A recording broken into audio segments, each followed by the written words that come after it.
You were here at Yarrow Stadium talking to CEO of Taranaki Rugby, Jeremy Parkinson, and new commercial manager, Kris around the season ahead. Jeremy, how important is it to reconnect with our fans this year? It's huge, Will. Last year we lost a lot of fans. At any given time, Taranaki Rugby has between 600 and as many as 2,000 season members. By the end of last year, we only had 681 season members. And 2017, we had close to 1,700. So we lost 1,000 season members last year. And as we sit here now, we have no season members. So it is all about reconnection. It's getting them back and tying our Mitre 10 Cup team into the community and making sure people turn up to Yarrow Stadium to get behind our team. People didn't want to sit at the ends, did they? So how important is this year for improvised facilities? Yeah, it was a hard one. Last year, everything eventuated in June, so we really only had 10 weeks to get an operational facility and working with the infrastructure that was in place.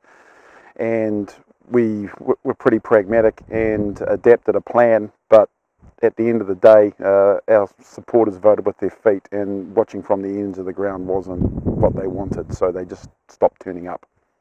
And Kris, you've joined Taranaki Rugby at the start of the year, so what's the work you've been doing behind the scenes to get a sideline offering for our members and our supporters? We're working very closely with Council. JJ and her team have been outstanding in terms of their willingness to work with us to provide a solution for our fans. It's just nice to have comfort that the Council is willing to support us, and there's a lot of work being done by myself and our commercial team to just try and provide a facility that surrounds the ground so that we can have a sideline offering at all ends and create a little bit of an amphitheatre so that the players have someone to play in front of and support them. So what we're looking at is we're looking at pretty much a boutique venue within Yarrow Stadium.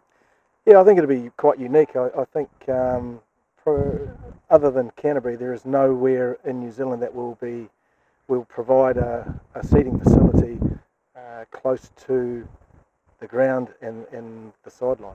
So yeah, it'll be quite unique, and the aim is that it is second to none.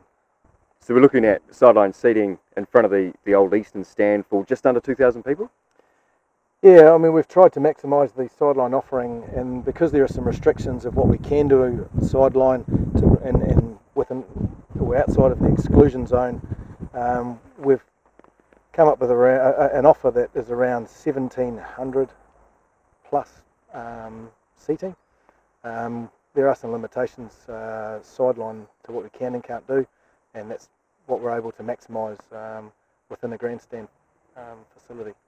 And Jeremy, down the northern end of the ground, we've got some marquees elevated off the ground for some of our hospitality and commercial partners.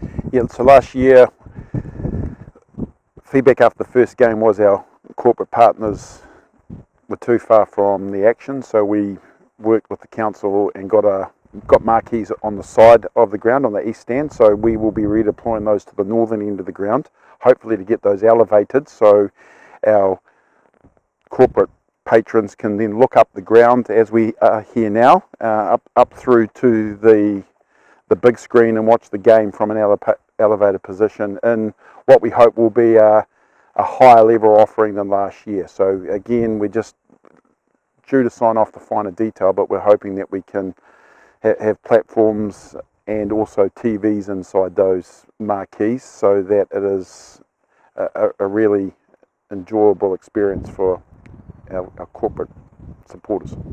You'll still be utilising the suites in the western stand as well? Correct, yep, we are. So those suites cater to anywhere from 100 to sort of 160 people, depending on how they're utilised. And then also Sky TV broadcast out of the middle suite and the coaches' boxes as well. So they sit on the firm hard ground above the bleachers, which have the earthquake-prone issues, and hence why the crowds can't sit in the west end.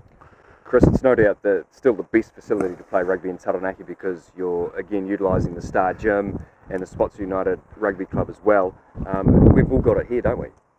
Yeah, we do. I mean, it's an amazing facility, an amazing ground to be a part of, and for the players to play on. the key for us is to ensure that we have a number of fans that are able to support it. So hopefully what we're trying to offer is some temporary facilities which actually complement the ground and the arena. In terms of a timeline, when will the prices and everything be available to the public and our fans?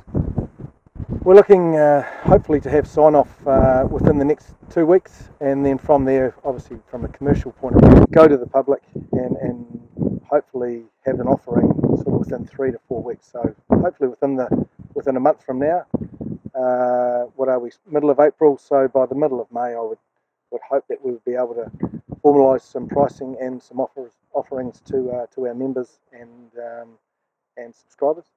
It's an exciting year coming up. Hopefully you can support Taranaki Rugby.